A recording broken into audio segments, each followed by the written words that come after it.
Thank you very much, Michelle. First of all, I would like to thank the organizers for inviting me, Dave, Bonga, and the whole team. I'm probably the only presenter who has no slides, being loyal to the instruction. Because I made the same presentation 2 years ago and there was no slides. So it was just freestyling. So I will do some freestyling standing here. That's good. So I think it's really a great privilege to be at a time when change is happening and the whole Africa, as you know, is undergoing transformation. We always say, because I want to inject some optimism into, and I have reason to be optimistic. And people used to call Africa, especially some extreme media, the dark continent, and a continent which had no hope. And it was really very depressing, and many bright and young African scientists were leaving the continent. But now things seem to be changing, and in fact those similar media have started talking about Africa rising, and Africa being the next growth pole of the world. So that's really very encouraging. And I always want to convey a positive message representing my country, because I have been privileged to have been witness to changes in mental health in Ethiopia in the past 15 years since I joined psychiatry.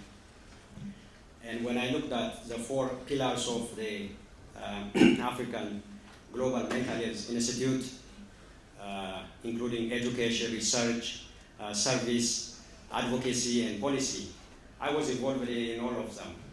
So I could talk a lot about these 4 areas. But given the limited time I have, I will be restricting myself to service development. Lukoye and I will always argue when you find us together. We have one debate, but today it seems it's fixed. And we hold the evidence. So anyway, Lukoye and I discuss about this task shifting and giving away the profession to non-mental health professionals. And I have seen this development in my country, and I'm sure and Lukoye has given it a description. Poor healthcare for poor people. That's what task shifting mostly is. And we have seen that the service provided by non-mental health professionals is very low quality, doesn't meet the standards, and in fact, they do more damage than good. One, by giving false assurance to policymakers that they are doing mental health. They are providing services for their community, so that they just think, okay, we're providing services through this task shifting, and they're very satisfied. So that's one problem. The other one is mental health loses its respect. When you allow people to do mental health after giving them 5 days training, people treat schizophrenia, depression with only 5 days training. And we have seen that what they do is very bad psychiatry, bad mental health. I'm sorry, I may offend some people who are advocates of mental health, but this is my position. And the reason why I'm talking about this is, in fact, this neglects a good quality mental health, development of mental health at the level that we should all aspire to achieve. And one of that is the development of specialized services like services dealing with addictions and chronic care. So today I will be focusing on the experiences I went through when I tried to develop addiction treatment service and Clozapine service. A few years ago, when you talk about, in fact, I was fortunate to be leading some of these services. I remember advocating for lithium. We used to treat bipolar disorders with antipsychotics. And people were scared of treating patients with lithium. And about 10 years or so ago, we have been really advocating for bringing lithium, making it as a first-line treatment for people with bipolar disorder, and it worked. And the same was true with Clozapine. When Dave came 4 or 5 years ago to Addis, he gave a talk on Clozapine, and people were saying, "Oh, we're not going to start Clozapine. It's a dangerous drug. It's a very complicated drug. You have to do blood count every week." But I was really very enthusiastic about this.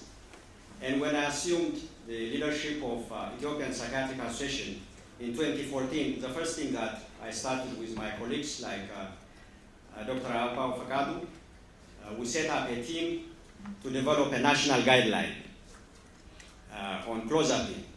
To our surprise, we looked at guidelines from low and middle income countries, including Africa. We could not find a guideline including South Africa. We found some guidelines from South Africa, but it wasn't really as to our expectation. We had very high expectation from South Africa, but I stand to be corrected, but the guideline has many issues.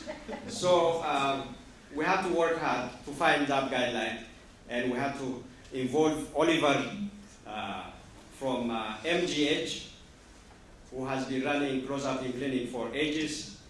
Very well written, and he has really, he's like a moving Clozapine himself, because he knows everything about Clozapine. Yeah, he's like, he knows it like the palm of his hand. So when you talk about Clozapine to Oliver, you know, you're talking to a textbook on Clozapine. So he has helped us a lot, providing us materials and doing the reviews. So we have successfully produced an excellent national guideline. We included the regulatory body to endorse it, so it was endorsed by the regulatory body. And the medication was included as essential drug in the national formulary, and we requested it to be bought. What happened was very interesting, because they bought massive amount of Clozapine, which only had one year shelf life. So they said, "Oh, we brought Clozapine for you. Enjoy."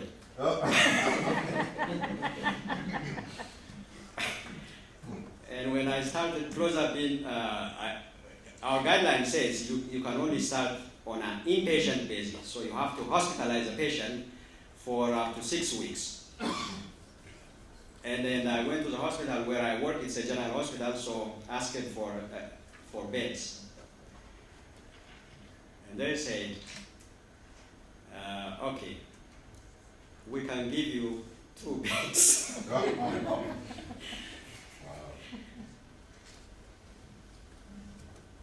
Two beds. They were very generous with me. People were surprised how I could snatch 2 beds from internal medicine. So we started admitting patients, and in fact, it went very well. People were really benefiting from the treatment. We could follow their blood count. In fact, we were doing EEGs, EKG, and other lab tests with these patients. And in the first year, I treated 22 patients. Yeah, and the majority of them, in fact, I have written about it and submitted the manuscript. So, but 22 patients, and there is a a specialized hospital which has also dedicated a few beds, but that load of medicine, what could we do with it? It expired. So usually, these policymakers, sometimes it's one way of their, tricking noisy clinicians. They overwhelm you with something, and then they tell you, when you ask next time, they say, look, we bought you this medicine, you did not use it. You wasted public funds. So this was one of the challenges we faced, but hopefully because it is included in the national drug list, we are expecting the next shipment of Clozapine into the country, and we will fight for its continued availability. So the story of Clozapine is like this. And the reason why we're fighting for this specialized treatment is, as you know, 30% or more. In fact, in our course and outcome studies, up to 40% or more of our patients suffer from chronic symptoms, patients with schizophrenia. And they only get first-line antipsychotics most of the time, but in the capital we have access to Clozapine and risperidone. These are the only typical antipsychotics that are available. So most of our patients, especially chronic schizophrenia patients, benefit from the introduction of Clozapine, which is generic and then cheap. And blood count is easy to do in many centers, including outside the capital. So we have been advocating for that because it's a very important medication, and the government has to focus on providing long-term care for people who need it, instead of talking about task shifting alone. In fact, it may be important as a transitional strategy, but usually they get stuck in task shifting and neglect proper medicine. That's what my message is regarding Clozapine. The other service I introduced was, it's close to my heart because I did my subspecialty training in Toronto and returned home in 2013. And I had no place to work, although I specialized in addiction psychiatry. I was assigned in a general hospital. So I started seeing patients on an outpatient basis, but there were patients with severe alcohol dependence who were coming to my clinic, and I have no facility to admit and detoxify them. So it was obvious that I needed a detox facility. But to make a long story short, it took me 2 years to get a space at the basement of the hospital. It was just an empty, rundown basement. There was no funding, just a medical director, because I nagged him so much. He took me to the basement of the hospital and said, okay, this is for you, take it. But what can I do with it? I have no funds or nothing. So just, this is, and then I had to look for resources for making the space usable. So I had conversations with many people, including Dr. Teferra at the Ministry of Health, who I acknowledge him for his guidance. And at the WHO Ethiopia country office, there was a director who happened to be my friend, and I asked him if he had small funds to just organize a place into rooms and so on. So he told him, oh, I have $2,000 for nicotine cessation, for tobacco cessation, so maybe you can use that money. So I had to write an application and so on. It took me 6 months to get the $2,000 from the WHO, and I used that small funds to clean the place and paint And the Ministry of Health also gave me about $3,000 to do partitioning. And I begged the medical director of Manuel Mental Hospital to give me 5 beds. So, very small rooms, so the beds, the size of the beds is about 70 centimeter beds. So I put those beds and it merged into a detox service. And later on I could mobilize some funds from philanthropists who did proper maintenance and installation of the electric system and so on. So we have been treating, the detox center is more efficient in terms of number of patients we see because we admit patients for a week or 2. So we have like a high turnover of patients. So in a year, we see 60 to 100 patients.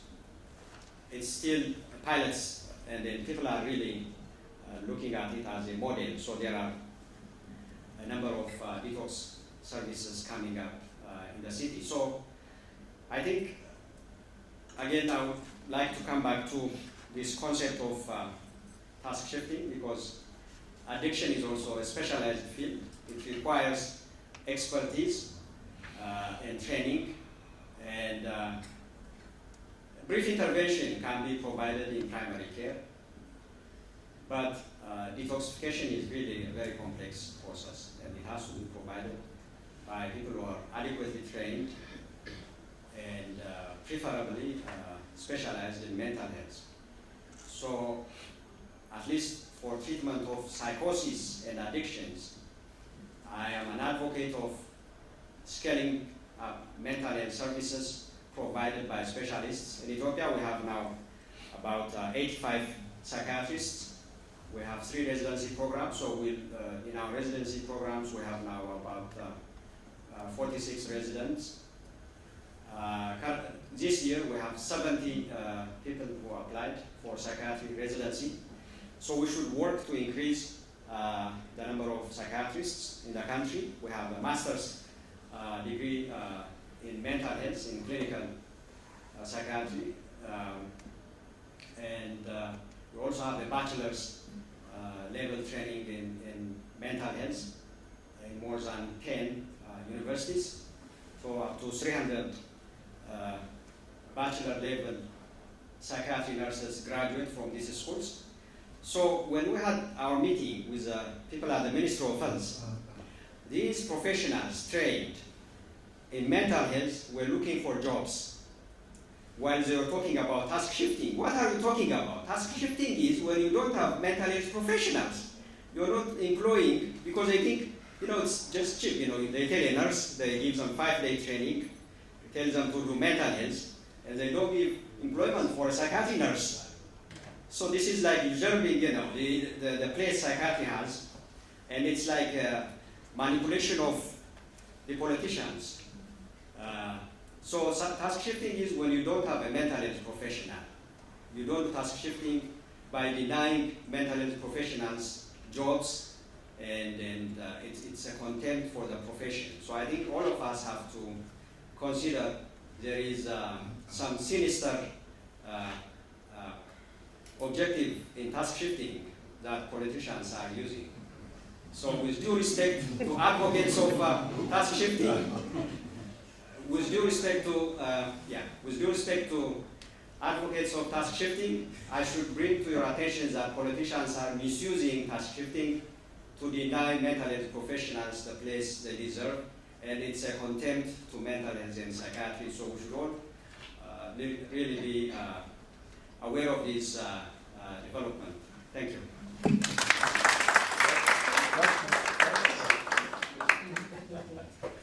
Thanks, Solomon. Are there any questions?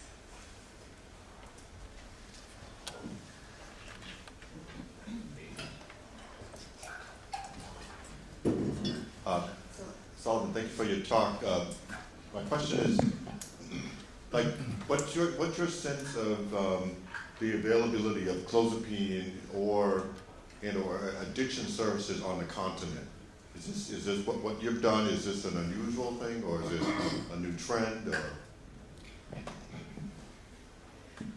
I think from reviewing the literature and my observation, I was involved in the African Psychiatric Association business, so I had the opportunity to travel to many African countries, the south, north, west, and east.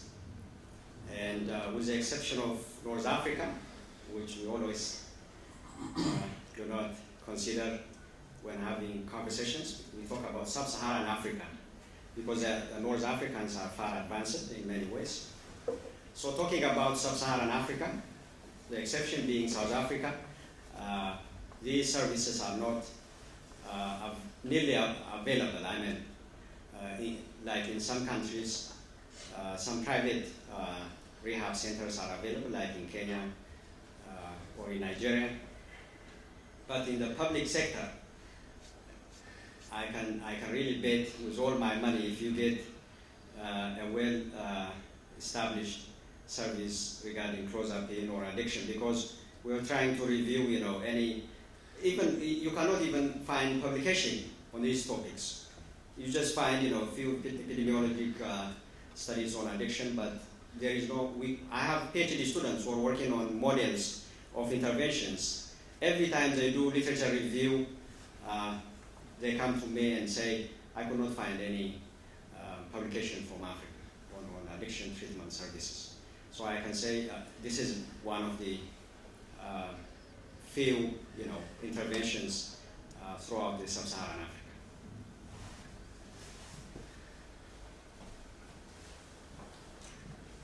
Thank you, Solomon, and I would like to commend you for the work that you're doing for these two clinics. I have two questions. The first one is on, people had fears about the Clozapine. Have you had any adverse events as results its use for the people that you've been giving it? And then what do you do after the detox? What happens to the individuals after they've been discharged?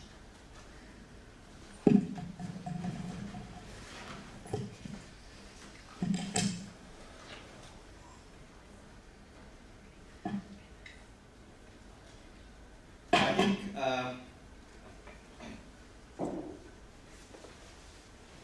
this is what I alluded to at the beginning of my talk. People are always, I have been in medicine for the past 20 years, and when I started my work as a GP, there was, the HIV epidemic era 20 years ago.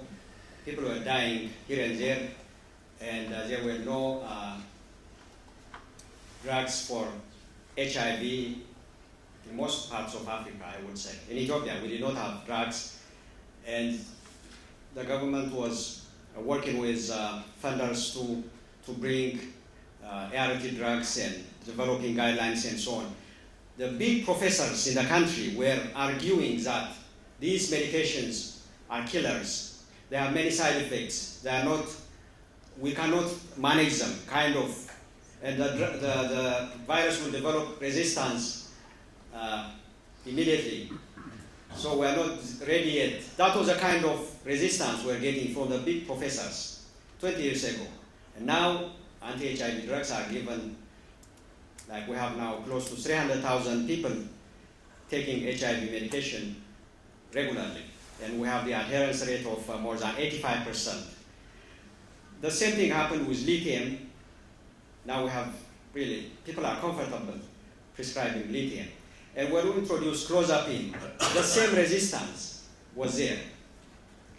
But we're really committed to that, and we proved that in our hospital. Only 3 people discontinued their medication before they were discharged because they had some changes on the EKG, and we had no mortality. And I have written about it. In fact, I have submitted a manuscript. In fact, the addiction psychiatry service, the experience, I got it published in the African Journal of Alcohol and Drug Studies It was published in 2018. If you Google African Journal of Drug and Alcohol Studies, you can find it. Also, I have produced a manuscript on the Clozapine service, and I have submitted it to the South African Journal of Psychiatry. It is under review. Hopefully, it will be published soon. So, we have we have followed them not only clinically but using standardized instruments. Some of our patients had severe tardive dyskinesia. The AIMS score has dropped dramatically. We also followed our patients with CGI scores. So the CGI score dropped dramatically. So parents really considered it as a wonder drug. And it was very manageable. Regarding post-detox care, we have outpatient group therapy, which we conduct weekly. So our patients come to the hospital every week for group therapy. But unfortunately, we do not have well-established rehabilitation services where we can refer patients. And we tried self-help groups like AA and NA. It's very basic, but we are struggling in that area. But in general, there is a lot of optimism on my side that these things can work, and we should not get stuck in task shifting alone. I'm hammering task shifting today. Thank you, Solomon.